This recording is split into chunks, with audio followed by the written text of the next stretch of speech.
ইব্রাহিম আলাইহিস সালাম কাবার ভিত্তি স্থাপন করেছে, কাবা ঘরকে উঁচু করেছে, কাবা ঘর নির্মাণ করেছে বলে কে? ইব্রাহিম এবং ইসমাইল, তারা দুইজনে। সুবহানাল্লাহ। তাহলে ইব্রাহিম আলাইহিস সালাম সংস্কার করেছে, সহযোগী ছিল কে? ইসমাইল। তাহলে ইব্রাহিম এবং ইসমাইল এই ঘর সংস্কার করেছে। যখন ঘরের সংস্কার কাজ শেষ হয়ে গেছে, এবার ইব্রাহিম এবং ইসমাইল আলাইহিস সালাম আল্লাহর কাছে হাত তুলেছে। বলেন সুবহানাল্লাহ। আল্লাহর কাছে হাত তুলে বলে, রব্বানা তাকাব্বাল মিন্না ইন্নাকা আনতাস সামিউল আলিম। ও আমাদের রব, ও আমাদের আল্লাহ, তুমি শোনো। তাকাব্বাল মিন্না, তোমার জন্য আমরা এই কাজ করেছি, এই ঘর নির্মাণ করেছি, এটা শুধুই তোমার জন্য, তোমার সন্তুষ্টির জন্য করেছি, তুমি আমাদের থেকে এটা কবুল করে নাও। সুবহানাল্লাহ। তাহলে এই ইব্রাহিম আলাইহিস সালামের সুন্নাত এটা হলো, ভালো কাজ করার পরে এটা কবুলের জন্য রবের কাছে দোয়া করতে হবে। সুবহানাল্লাহ বলেন। আপনি যখন কোনো ভালো কাজ করবেন, এটার কবুলের জন্য বলেন রবের কাছে কি করতে হবে? দোয়া করা লাগবে। কারণ রব তো আপনার এটা কবুল করলেই কবুল হবে। না হলে রাসূল যে নামাজ পড়েছে, ওই নামাজ কি আপনি আমি পড়তে পারি? কথা বলে না। রাসূলের নামাজ কি আপনার আমার নামাজ? তাহলে আমাদের নামাজ কবুল হওয়ার জন্য আল্লাহর কাছে দোয়া করার দরকার আছে না নাই? প্রত্যেকটা ভালো কাজের পরে, ওই যে আপনাদেরকে যে দিনও বলেছি, তার আগেও বলেছি, ইস্তেগফার লাগবে, রবের কাছে দোয়া করা লাগবে প্রত্যেকটা ভালো কাজের পরে। এটা শুধু যে বললাম এই জন্য না, এটা ইব্রাহিম আলাইহিস সালামও করেছেন, আমাদের নবীও করেছেন। এই যে দলিল, এগুলো আল্লাহ তাআলা নিজেও এগুলো আমাদেরকে শিক্ষা দিচ্ছেন, প্রিয় ভাইয়েরা। তাহলে ইব্রাহিম আলাইহিস সালাম এই কাজ করে দোয়া করেছেন। এখান থেকে আমাদের শিক্ষা হলো দুইটা। বলেন কয়টা? কয়টা? এক নাম্বার শিক্ষা হলো, ভালো কাজ করার পরে কবুলের জন্য দোয়া করা। দুই নাম্বার শিক্ষা হলো, কোনো ভালো কাজ করার পরে দোয়া করা যেন এই দোয়াটা ভালো কাজের উসিলায় কবুল হয়ে যায়। ইব্রাহিম আলাইহিস সালামের ক্ষেত্রেও হয়েছে তাই। সেটা কি দেখেন, এরপর আয়াতে ইব্রাহিম আলাইহিস সালাম বলে, রব্বানা ওয়াজআলনা মুসলিমাইন লাক। ও আমাদের রব, আমাদেরকে তুমি মুসলমান বানাও। সুবহানাল্লাহ বলেন। আমাদেরকে কি বানাও? এরপরে বলে, ওয়া মিন যুররিয়াতিনা উম্মাতাম মুসলিমাতাল লাক। বলে শুধু আমাকে, আমার ছেলে ইসমাইলকে বানাবে তা নয়, বরং আমাদের সন্তানাদি যারা এই পৃথিবীতে আসবে, এদের সবাইকে তুমি মুসলিম হিসাবে কবুল করো। আল্লাহু আকবার। তাহলে ইব্রাহিম আলাইহিস সালাম মুসলমান হওয়ার জন্য দোয়া করেছেন। চিন্তা করেন, আপনি আমি ইমানের জন্য, ইমান সংরক্ষণের জন্য, পরিপূর্ণ মুসলিম হওয়ার জন্য কয়দিন দোয়া করেছি? এই মুসলিম জাতির সূচক যিনি ইব্রাহিম আলাইহিস সালাম, তিনি স্বয়ং নিজেই মুসলিম হওয়ার জন্য রবের কাছে দোয়া করে। তাও কখন? কাবা ঘর নির্মাণ করার পরে। এত উত্তম একটা কাজ করে এরপরে রবের কাছে দোয়া করে, রব আমাকে মুসলিম বানাও, মুসলমান হিসাবে কবুল করো। তাহলে একজন মুমিনের কাছে মুসলিম হওয়াটা হলো গর্বের।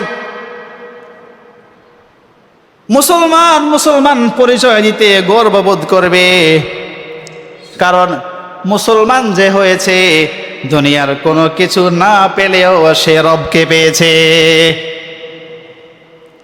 এই জন্য এটা আমাদের গর্বের। আমরা মুসলমান পরিচয় দিতে গর্ববোধ করবো। বলেন ইনশাআল্লাহ।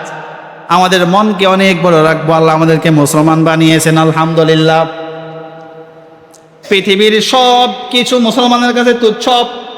মুসলমান সে রবকে পেলে, তার হাবিবকে পেলে, জান্নাত পেলে মুসলমান তৃপ্ত হয়ে যায়, তার অন্তরটা পরিপূর্ণ হয়ে যায়।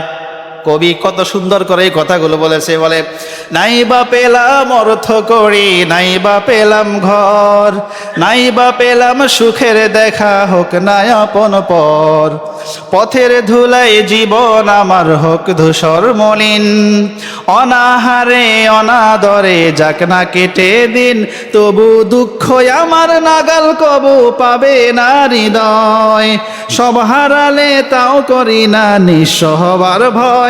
আমি মুসলমান, আমার ধন হলো ঈমান, ঈমান নূরের রৌশনীতে দীপ্ত আমার প্রাণ। আমি মুসলমান, আমার ধন হলো ঈমান, ঈমান নূরের রৌশনীতে দীপ্ত আমার প্রাণ। তাহলে আমি মুসলমান হয়ে ঈমান পেয়েছি, এটাই আমার জন্য অনেক। সুবহানাল্লাহ। মুসলমানের মূল ধন হলো ঈমান। যাই হোক, ইব্রাহিম আলাইহিস সালাম এই দোয়া করেছে, আল্লাহ আমাকে মুসলমান বানাও, আমার সন্তানদেরকেও তুমি মুসলমান বানাও। তাহলে আমরাও বলেন এই দোয়া করব ইনশাআল্লাহ। সুবহানাল্লাহ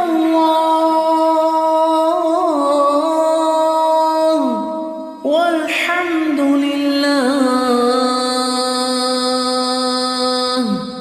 ওয়ালা ইলাহা ইল্লাল্লাহ।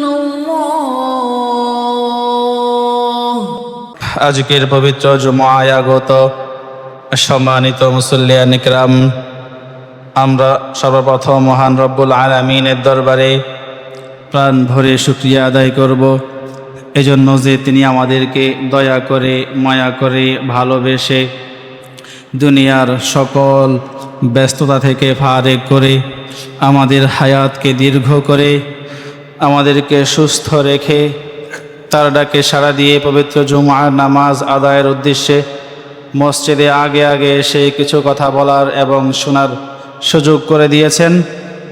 সেজন্য আমরা আমাদের হৃদয়ের সব আবেগ, অনুভূতি, ভালোবাসা উজাড় করে প্রাণ ভরে শুকরিয়া আদায় করি। আলহামদুলিল্লাহ।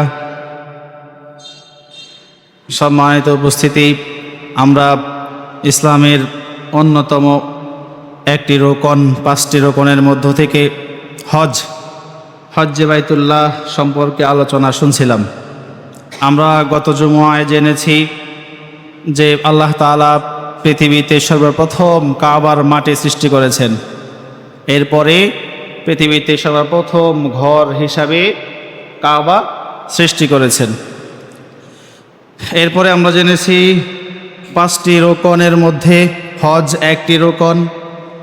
তাহলে আমাদের নামাজের মূল্য আমাদের কাছে যেমন, সিয়ামের মূল্য আমাদের কাছে যেমন, ঠিক হজের মূল্যও আমাদের কাছে কোনো অংশে কম হওয়া উচিত নয়। এজন্য আমরা 5টি রোকনকে সমানভাবে মহাব্বত করব, ভালোবাসবো, মেনে নিব, আমল করার চেষ্টা করব। আল্লাহ তাওফিক দিক, বলেন আমিন। সম্মানিত উপস্থিতি, আমরা গত জুমায় বলেছিলাম আল্লাহ তাআলা বলেছেন এই মক্কা নগরীকে আমি নিরাপদ করেছি। ফিহি আয়াতুম বাইয়িনাতুম মাকাম ইব্রাহিম ওয়া মান দাখালাহু কানা আমিনা। এই মক্কা নগরীকে আল্লাহ তাআলা বলেন আমি কি করেছি? নিরাপদ করেছি। এই নিরাপদের একটা অর্থ আমরা গত জুমায় শুনেছিলাম, সেটা হলো এই জায়গাতে কোনো যুদ্ধ, বিগ্রহ, ফিতনা, ফাসাদ, মারামারি, কাটাকাটি, হানাহানি এগুলার কোনো কিছুর বৈধতা নেই, অনুমতি নেই, এবং কি কোনো পশু পাখিকেও সেখানে হত্যা করা যাবে না। সেখানে যেই যাবে সেই নিরাপদ। এটা হলো একটা অর্থ। আরেকটা অর্থ হলো সেখানে যেই যাবে সেই নিরাপদ। ওমান দাখলাহু কানা আমিনা, বলে সেখানে যে প্রবেশ করবে, এই কাবার কাছে যে যাবে, এই ঘরে যে প্রবেশ করবে সে হলো নিরাপদ।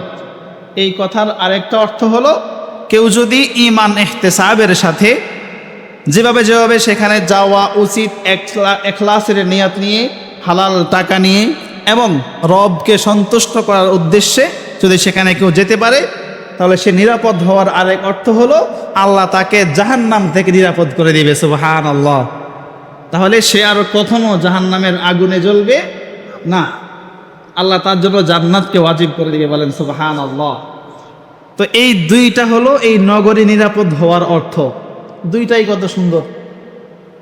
আল্লাহ তাআলা আমাদেরকে আল্লাহ তাআলার এই যে পুরস্কার, এটা নেয়ার সবাইকে তৌফিক দিক, বলেন আমিন। এরপরে দেখেন এই ঘরের বরকত কত দিক থেকে আমরা বলবো। এখানে রাসূল সাল্লাল্লাহু আলাইহি ওয়াসাল্লাম বলেছেন, কোরআনে আল্লাহ তাআলা বলেছে যে এই নগরীতে আল্লাহ তাআলা বিশেষ দয়া, বিশেষ রহমত দিয়েছেন, যার কারণে এই মরুভূমি এলাকায়, দেখেন মক্কা নগরী মরুভূমি এলাকাটা, এই এলাকাকে আল্লাহ এত বরকতময় করেছেন, পৃথিবীর এমন কোনো ফল ফলাদি, তরু তরকারি, শাক সবজি নেই যে সেখানে পাওয়া যায় না।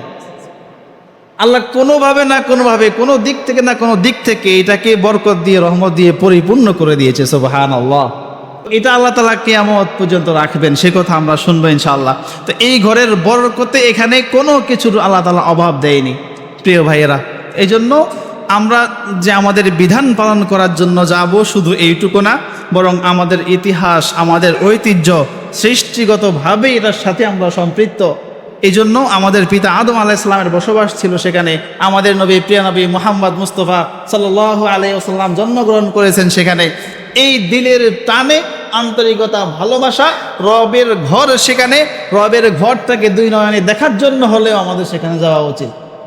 এবং পৃথিবীর কোনো রাষ্ট্রে, কোনো দেশে, কোনো মসজিদে শুধু কেবল নামাজের উদ্দেশ্যে, ইবাদতের উদ্দেশ্যে যাওয়া জায়েজ নেই। তিনটা জায়গায় জায়েজ আছে, বলেন, বরং আরো যাওয়া কি উত্তম সওয়াব। সে তিনটা জায়গায় কি? মক্কা, মদিনা, মসজিদুল আকসা। মক্কা, মদিনা, মসজিদুল আকসা। দেখেন আমাদেরকে কতভাবে রব উৎসাহিত করতেছেন, সুযোগ দিচ্ছেন। এজন্য যারা ওখানে থাকে তাদের উচিত হলো এমনিতেও মাঝে মধ্যে সেখানে এসে একটু নামাজ আদায় করে যাওয়া, ঘুরে যাওয়া, হজ ওমরা ছাড়াও যারা থাকে মক্কাতে। এজন্য আমাদের যদি কেউ যায় বা কেউ থাকে তাদেরকে বলবেন যে সময় পেলে বসে না থেকে ঘোরাঘুরি না করে গিয়ে ওখান থেকে ওয়াক্ত নামাজ পড়ে আসো, ওখানে গিয়ে একটু দেখে আসো, দেখলেও লাভ। কী লাভ এটা আমরা সামনে বলবো ইনশাআল্লাহ। যাই হোক, তো এই হলো মক্কা নগরীর কথা। প্রিয় ভাইয়েরা, আমরা গত জুমায় বলেছিলাম যে প্রথম সংস্কারক ছিলেন বাবা আদম আলাইহিস সালাম, আর দ্বিতীয় সংস্কারক হলো আমাদের পিতা হযরত ইব্রাহিম আলাইহিস সালাতু ওয়াস সালাম। তৃতীয় সংস্কারের কাজ করেছে আমালেকা সম্প্রদায়, এটা বনী ইসরাঈলদের মূসা আলাইহিস সালামের জমানায়, সেটা আমরা অন্য আলোচনায় বলবো। চতুর্থ সংস্কারক এবং মৌলিক যে সংস্কার এখন যেই ভিত্তির উপরে দাঁড়িয়ে আছে, এই সংস্কার হলো চতুর্থ সংস্করণ। এটা করেছে কুরাইশরা। বলেন কে করেছে? যেখানে রাসূল সাল্লাল্লাহু আলাইহি সাল্লাম অংশগ্রহণ করেছেন। প্রিয় ভাইয়েরা, আমরা ইব্রাহিম আলাইহিস সালামের এই সংস্কারের কথা শুনি। দেখেন আল্লাহ তাআলা কত সুন্দরভাবে এই পুরা ঘটনাকে কোরআনে তুলে দিয়েছে আমাদের জন্য শিক্ষা। আল্লাহ তাআলা সূরাতুল হজ এর 26 নম্বর আয়াতে বলেন, وَإِذْ بَوَّأْنَا لِإِبْرَاهِيمَ مَكَانَ الْبَيْتِ أَلَّا تُشْرِكْ بِي شَيْئًا وَطَهِّرْ بَيْتِيَ لِلطَّائِفِينَ وَالْقَائِمِينَ وَالرُّكَّعِ السُّجُودِ। আল্লাহ তাআলা বলেন, স্মরণ করো ওই দিনের কথা যখন আমি আমার নবী, আমার প্রিয় খলিল ইব্রাহিম আলাইহিস সালামকে কাবার স্থান দেখিয়ে দিয়েছিলাম। মাকানাল বাইতে বলে এই বাইতুল্লাহর স্থানটা আমি ইব্রাহিমকে দেখিয়ে দিয়েছি। সুবহানাল্লাহ বলেন। আদম আলাইহিস সালাম যে কাবা নির্মাণ করেছিলেন, কালের আবর্তনে সেটা ধ্বংস হয়ে গিয়েছিল। কোথায় কাবা অবস্থিত ছিল সেই সময়ের মানুষ কেউ জানতো না। আল্লাহ তাআলা জিবরাইলের মাধ্যমে ইব্রাহিম আলাইহিস সালামকে দেখিয়ে দিয়েছেন, এই জায়গায় ছিল কাবা, তুমি এখানে কাবা নির্মাণ করো। আল্লাহ তাআলা বলেন, আল্লাহ তুশরিক বি শাইআ, এটা আমি এজন্য করেছি ও ইব্রাহিম তুমি জানো আমার সাথে অন্য কাউকে আর শিরিক করতে না পারো। সুবহানাল্লাহ। মানে সঠিকটা যেন সঠিকভাবে হয়, আমার ঘরটা যেখানে ছিল যেভাবে ছিল সেভাবেই যেন হয়, এজন্য আমি তোমাকে এটা দেখিয়ে দিলাম। এবার ইব্রাহিম আলাইহিস সালামকে এরপরে আবার আল্লাহ আদেশ করে, বলে ওয়াতাহির বাইতিয়া লিত-তাইফিনা ওয়াল কাইমিনা ওয়ার রুকআইস সুজুদ, এটাকে তুমি নির্মাণ করো, রক্ষণাবেক্ষণ করো, পবিত্র করো, পরিচ্ছন্ন করো, যাতে করে আমার বান্দারা দূর দূরান্ত থেকে যারা আসবে তাদের রুকু করতে, সিজদা করতে, ইবাদত করতে, তাওয়াফ করতে যেন কারো কোনো অসুবিধা না হয়। দেখেন তাহলে এই আদেশ আল্লাহ তাআলা ইব্রাহিম আলাইহিস সালামকে করেছেন। কাবা ঘরকে কি করতে বলেন? পরিচ্ছন্ন করতে, পরিষ্কার করতে, দেখাশোনা করতে। এই যে কাবা ঘর নির্মাণও করেছেন, তিনি পরিচ্ছন্ন করেছেন, স্বেচ্ছাসেবকের কাজ করেছেন কে? ইব্রাহিম আলাইহিস সালাম। যিনি ইব্রাহিম আলাইহিস সালাম কে? তিনি শুধু একজন নবী তা নয়। আল্লাহ তাআলা বলে মিল্লাতা আবিকুম ইব্রাহিম হুয়া সাম্মাকুমুল মুসলিমিন, বলে ইব্রাহিম আলাইহিস সালাম হলো তোমাদের মিল্লাতের পিতা, তোমাদের মিল্লাতের, তোমরা ইব্রাহিম আলাইহিস সালামের বংশধর। আর তোমাদের নাম ইব্রাহিম আলাইহিস সালামই রেখেছে মুসলমান। বলেন সুবহানাল্লাহ। তা আমরা ইব্রাহিম আলাইহিস সালামের সেই নীতির উপরে আল্লাহ তাআলা আমাদেরকে রেখেছেন, সর্বশেষ নবী দিয়েছেন মুহাম্মদ সাল্লাল্লাহু আলাইহি ওয়াসাল্লাম। এবং হজের ক্ষেত্রে এখনো যে রোকনগুলা পালন করা হয় এই বেশিরভাগটাই হলো কি ইব্রাহিম আলাইহিস সালামের অনুসরণ। এই কোরবানি কার? ইব্রাহিম আলাইহিস সালামের অনুসরণ। ইব্রাহিম আলাইহিস সালাম এত জলিলে কদর, আল্লাহ তাআলা তাকে আদেশ করেছেন আমার ঘরকে পবিত্র করো, পরিচ্ছন্ন করো, দেখাশোনা করো। তাহলে বোঝা গেল এই মসজিদ দেখাশোনা করা, রক্ষণাবেক্ষণ করা, পরিষ্কার পরিচ্ছন্ন করা, এই মসজিদ পরিষ্কারের কাজে কর্মী হওয়া, এটা স্বয়ং নবীওয়ালা কাজ। বলেন সুবহানাল্লাহ। তাহলে যারা এই কাজ করে তারা কি করে? নবীওয়ালা কাজ করে। যারা এই কাজ করে বলেন তারা কি করে? নবীওয়ালা কাজ করে। আপনি আমি তাদেরকে ছোট করে দেখতে পারি, চারানার মোল্লা বলতে পারি, ঠিক না? তা আপনারা আমার চোখে যাই হোক, এই কোরআনের আয়াত থেকে দেখা যায় যে এই কাজগুলো ছিল নবীদের কাজ। সুবহানাল্লাহ। মুহাম্মদ সাল্লাল্লাহু আলাইহি ওয়াসাল্লামও করেছেন, 4 খলিফা সবাই করেছে। আল্লাহু আকবার।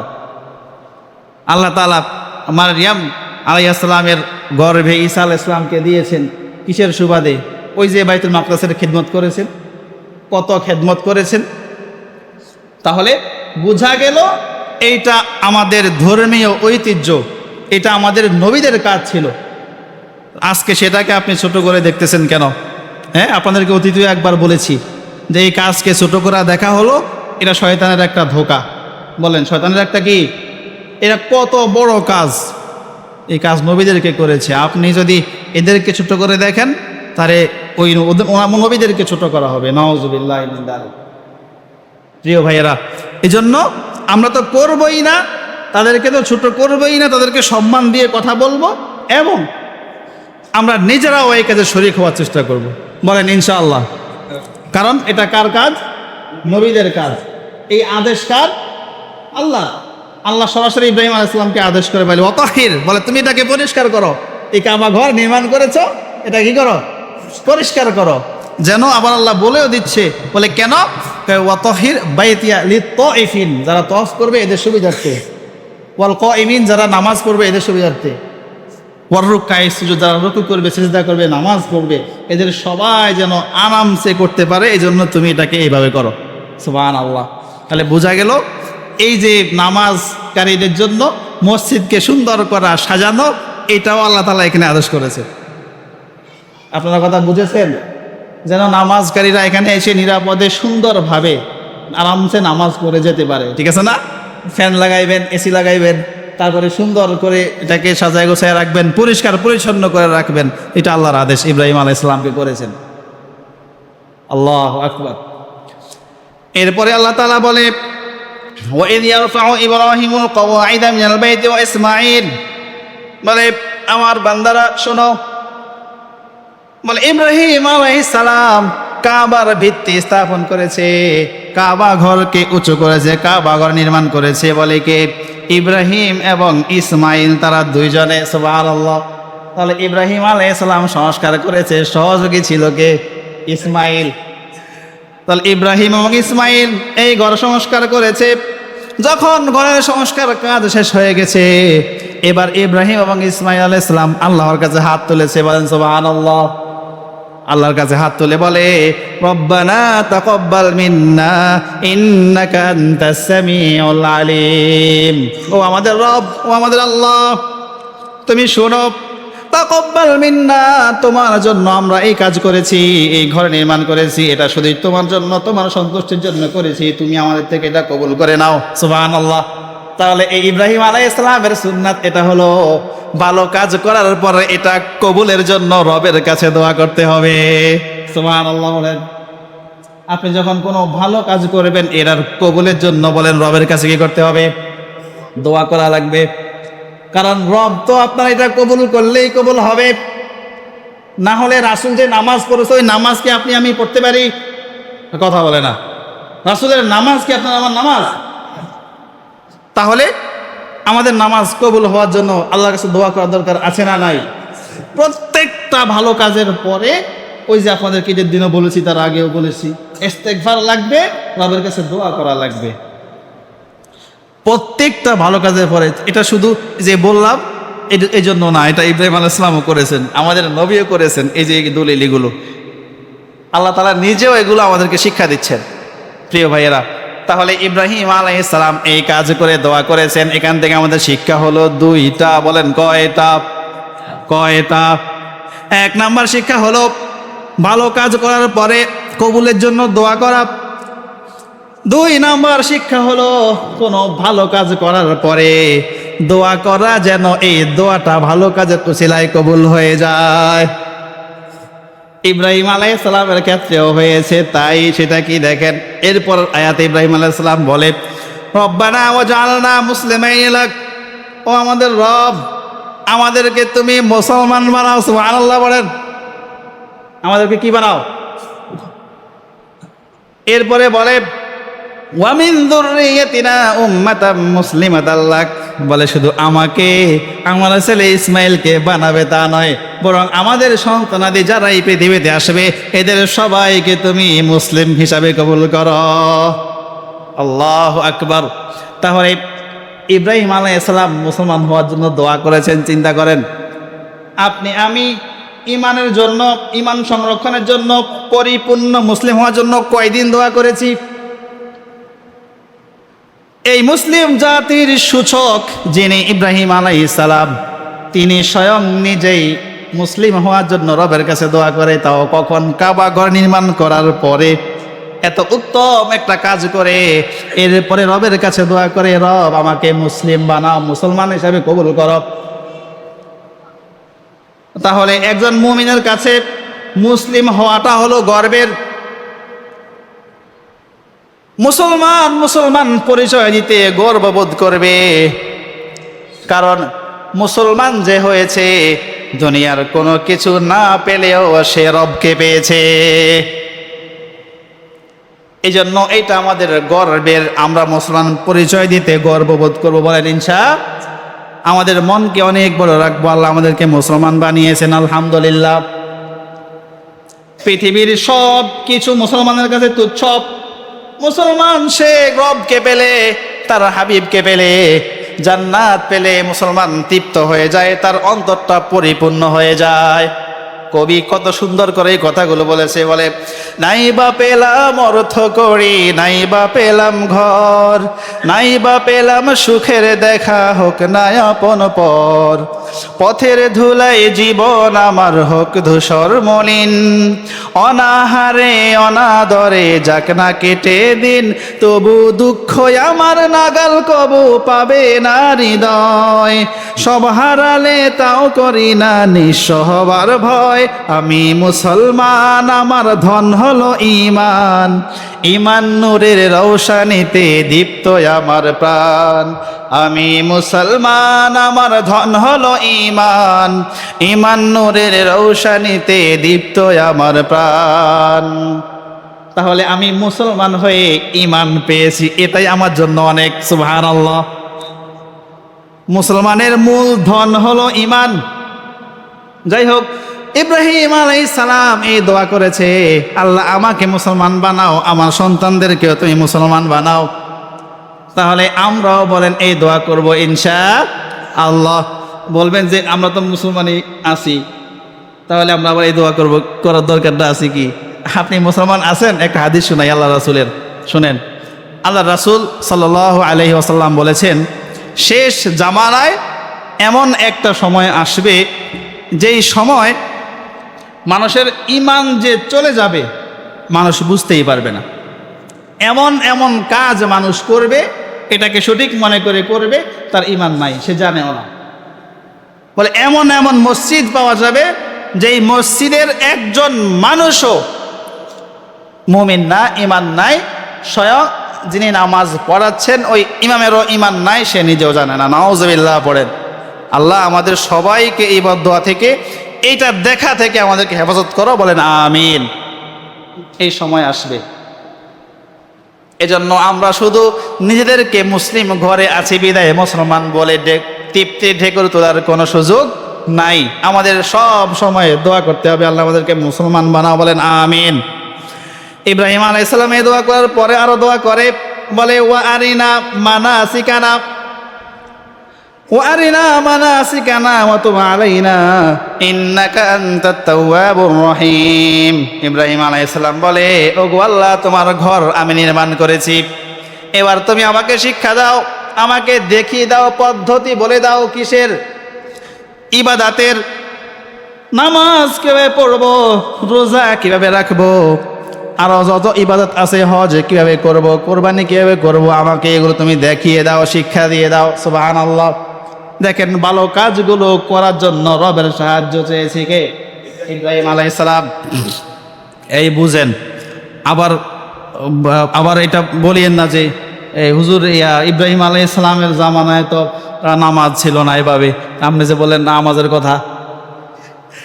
অনেকে আছে, আপনারা তো ভালো আলহামদুলিল্লাহ, অনেকে আছে এই অনর্থক ভুল ধরার মাঝে অনেক এক্সপার্ট। এখানে এই ইবাদতের অর্থ হলো ইব্রাহিম আলাইহিস সালামের সময় যে ইবাদত ছিল, এগুলোর জন্য আল্লাহর কাছে সাহায্য চেয়েছেন। তাহলে আমাদের এখন সাহায্য কি? এই নামাজ, রোজা, হজ, যাকাতে যা আছে এগুলো, আমরা এগুলোর জন্য সাহায্য চাবো। সেই হিসাবে কথা এটা এভাবে বলা হয়েছে। কথা কি বুঝছেন? হ্যাঁ, চার দোকানে বসে বসে আবার যে জীবনে সূরা ফাতিহা এই বোম মারলে মুখ থেকে বের হবে না, বৈশা বৈশা বদনামি করবে, এরকম মানুষ আছে না? নাই? আপনারা তো আলহামদুলিল্লাহ ভালো, অনেক জায়গায় এটা হয় না? আপনাদেরকে আমার একটা পরামর্শ, যদি কখনো দেখেন যে অযৌক্তিক কেউ কথা বলে, আপনারা দায়িত্বশীল যারা আছেন ওই উপস্থিত ওর মুখটা সেলাই করে দিবেন। সেলাই করে দিবেন মানে তার জীবনে যেন না বলে এমন কিছু বলে দিবেন, বা এমন কিছু তাকে করবেন। আর যদি দেখেন না যৌক্তিক বলে, তাকে খতিব সাহেবের কাছে, ইমাম সাহেবের কাছে, মুয়াজ্জিন সাহেবের কাছে নিয়ে আসবেন। যদি ইমাম সাহেবের, খতিব সাহেবের ভুল হয়, ওনারা সংশোধিত হবে, হওয়াটা স্বাভাবিক। ঠিক ঠিক কিনা? হওয়াটা স্বাভাবিক, ওনারা সংশোধিত হবে। আর যদি ওনাদের ভুল না হয়, সামনাসামনি বসলে বোঝা যাবে, ঠিক না? তখন তাকে বলে দিবেন, সেজন্য ক্ষমা চায়, আর জীবনে না করে, ঠিক না?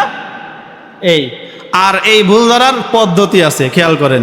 ভুল ধরার কি আছে আজকে বলে দেই, সব কথা মুখস্থ রাখেন।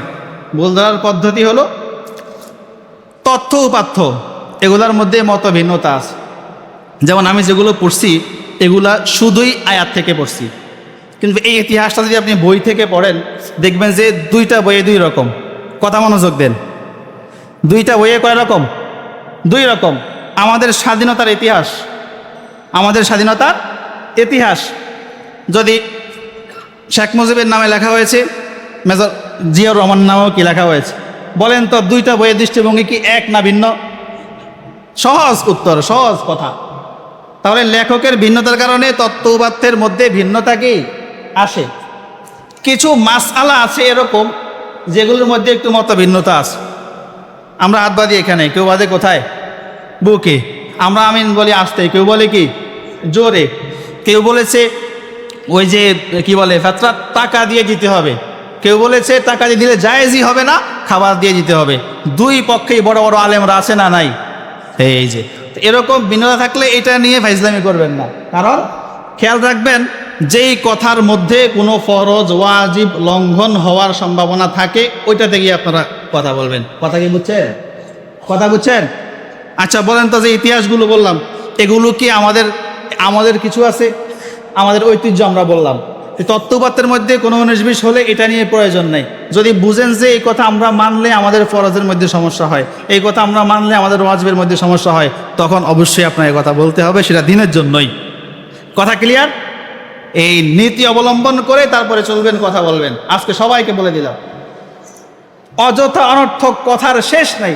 কি প্রয়োজন আছে আপনার? বলেন না, কোনো প্রয়োজন আছে? বলে নিজেকে বাহাদুর মনে করে, বলে কি করে মানে বলছি মানে মনে হয় আমি একটা কিছু হয়ে গেছি। এই বলার পিছনে লাভ কতটুকু, ক্ষতি কতটুকু, আমার গুনাহ হবে কিনা, এটা আমাকে চিন্তা করতে হবে। আল্লাহ আমাদেরকে হেফাজত করুক, বলেন আমিন। তাহলে কি বললাম? ও আরিনা মানাসিকানা, বলে আল্লাহ আমাকে ইবাদতের পদ্ধতি তুমি কি করো, শিক্ষা দাও, কিভাবে আমি ইবাদত করবো এটা আমাকে দেখিয়ে দাও। তাহলে এই দোয়া ইব্রাহিম আলাইহিস সালাম করেছেন। আরও একটা দোয়া করেছেন, সর্বশেষ দোয়াটাই হলো, এই দোয়ার ফসল আমরা সবাই, আল্লাহু আকবার, এই দোয়ার ফসল আমাদের নবী বলেন সুবহানাল্লাহ। সে দোয়াটা কি?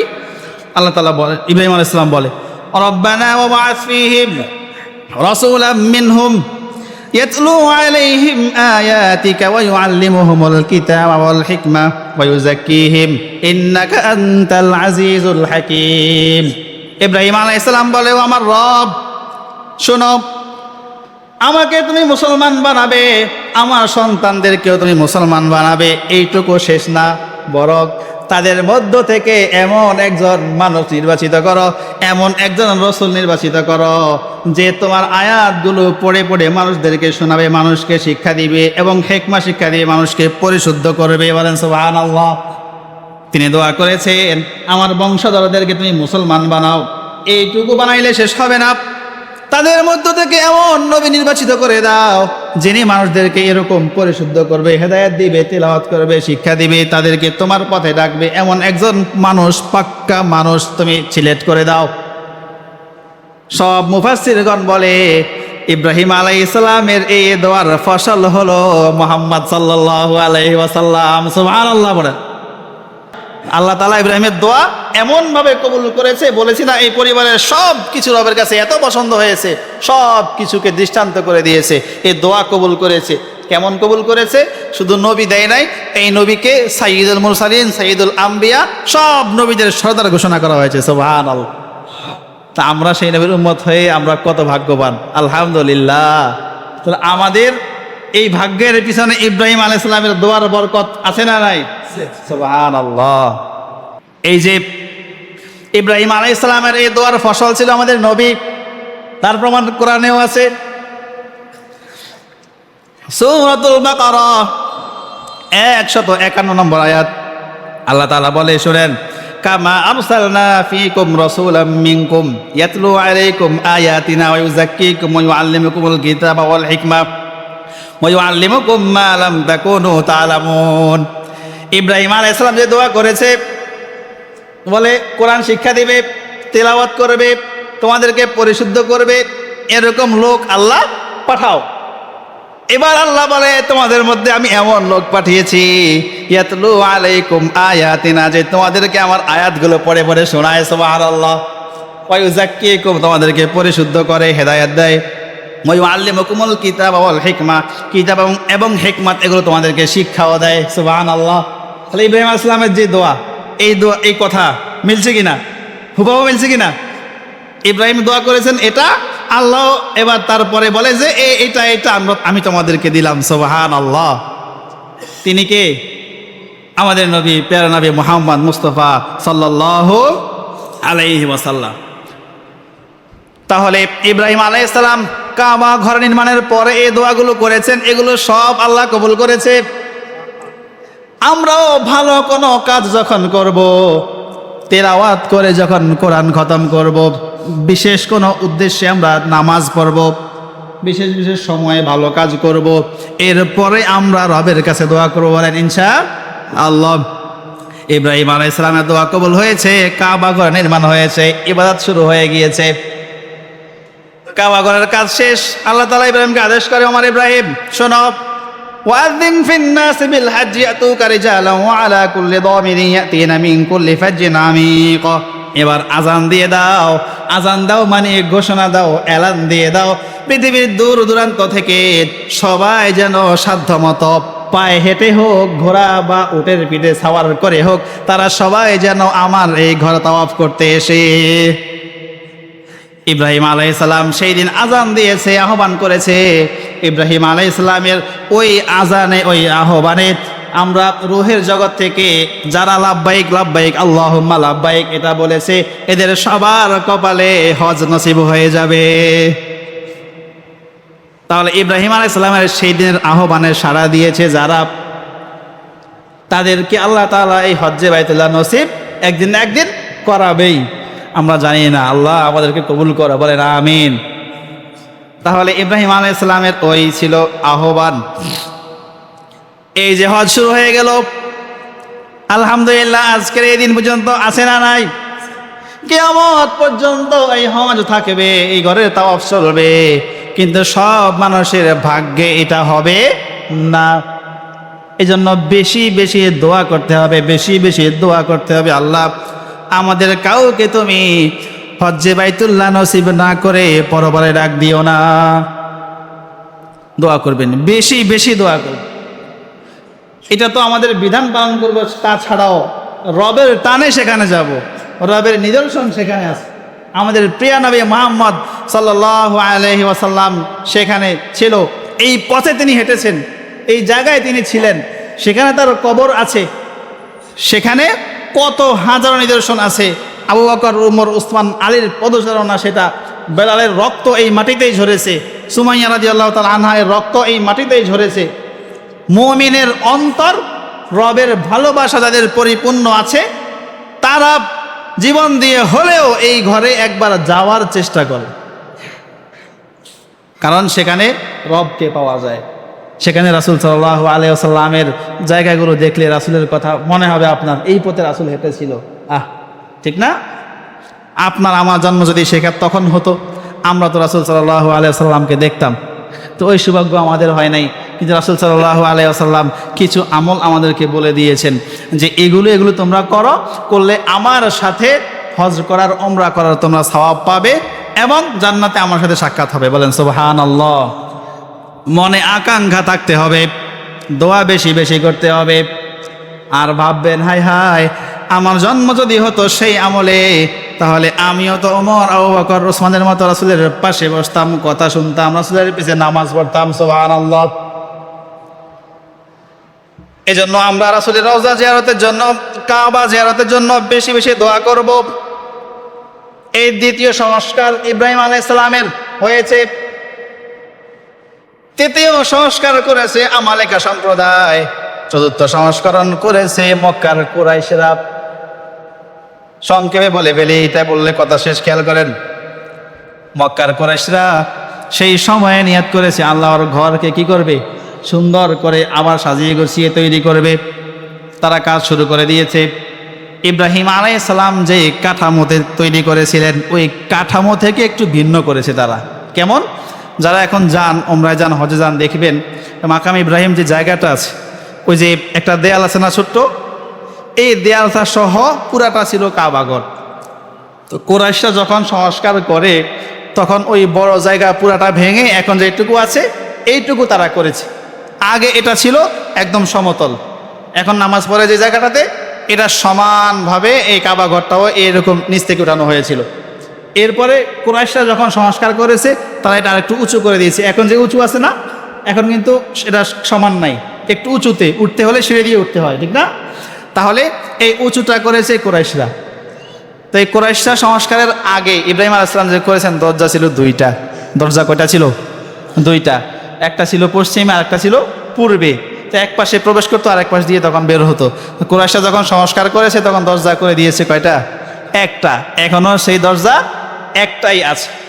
তো একটা পরে ও সংস্কার যখন করে তারা কাজ করেছে, সবাই যে উঠাইছে, দেয়াল উঠানোর পরে এখন হাজরে আসওয়াদ, কালো পাথর যেটা, এটাকে ওখানে কি করবে? ফিট করবে। কে করবে? এটা গুরুত্বপূর্ণ কাজ। সবাই হলো সবার দাবিদার যে না, অমুকে গোত্র মনে করে আমরা করব, অমুকেরা বলে আমরা করব, লাগছে বেজাল। এবার সবাই বলে যে আমাদের সম্ভ্রান্ত একটা যুবক আছে যে অনেক বিশ্বস্ত, তার কথাও সবাই শুনে, আমরা তার কাছে যাই, চলো। তিনি হলেন আমাদের নবী মুহাম্মদ মুস্তাফা সাল্লাল্লাহু আলাইহি ওয়াসাল্লাম। রাসূলের কাছে গেলেন, উনি আসলেন সমাধান করার জন্য। বলে, এদিকে আসো, তোমরা সবাই যেহেতু কষ্ট করেছো, এর হক তোমাদের সবার আছে। একটা কাজ করো, একটা চাদর নিয়ে আসো। চাদর নিয়ে আসা হলো। রাসূল সাল্লাল্লাহু আলাইহি ওয়াসাল্লাম সব গোত্রের লোক নেতাদেরকে বললেন, এই গোত্রের, এই তুমি আসো, ধরো, এই গোত্র থেকে তুমি আসো, ধরো। সব গোত্রের প্রধানরা সব দিক থেকে ধরেছে। কত সুন্দর সমাধান দেখেন। এবার রাসূল সাল্লাল্লাহু আলাইহি ওয়াসাল্লাম নিজ হাতে এই পাথরটাকে চাদরের মধ্যে রাখলেন। সুবহানাল্লাহ। এবার সবাইকে বললেন, তোমরা সবাই চাদর উঁচা করো। সবাই চাদর উঁচা করলো। রাসূল সাল্লাল্লাহু আলাইহি ওয়াসাল্লাম নিজ হাতে ধরে এটাকে ওই জায়গায় রেখে দিলেন। সুবহানাল্লাহ। ওই হাজরে আসওয়াদ এখনো সেখানে আছে। পরবর্তী সংস্করণগুলোতে এটাকে আরো সুন্দর করা হয়েছে, সাজানো গোছানো হয়েছে, কিন্তু কাঠামো ওইটা। তাহলে এটা হলো কত নম্বর সংস্করণ বলছিলাম? চতুর্থ সংস্করণ। এরপরে আরো হয়েছে, অন্য কোনো সময় সুযোগ হলে আমরা এটা বলবো ইনশাআল্লাহ। ওই কাবাঘর আছে, এখনো আছে, কিয়ামত পর্যন্ত থাকবে। এই কাবাঘর কোনোদিন ধ্বংস হবে না। প্রিয় ভাইয়েরা, আব্রাহা আসছিল ওই আব্দুল মুত্তালিবের যুগে। আব্রাহারে আল্লাহ কিভাবে ধ্বংস করেছেন কোরআনের সূরাতুল ফিলের মধ্যে বিস্তারিত কি করেছেন, তুলে দিয়েছেন। আমরা সুযোগ হলে সামনে শুনবো ইনশাআল্লাহ। আজকে যেটুকু হয়েছে আল্লাহ তাআলা এইটুকু আমাদেরকে অন্তরে মহাব্বত নিয়ে, ভালোবাসা নিয়ে কাবা জিয়ারতের আকাঙ্ক্ষা তৈরি করা তৌফিক দিক, বলেন আমিন।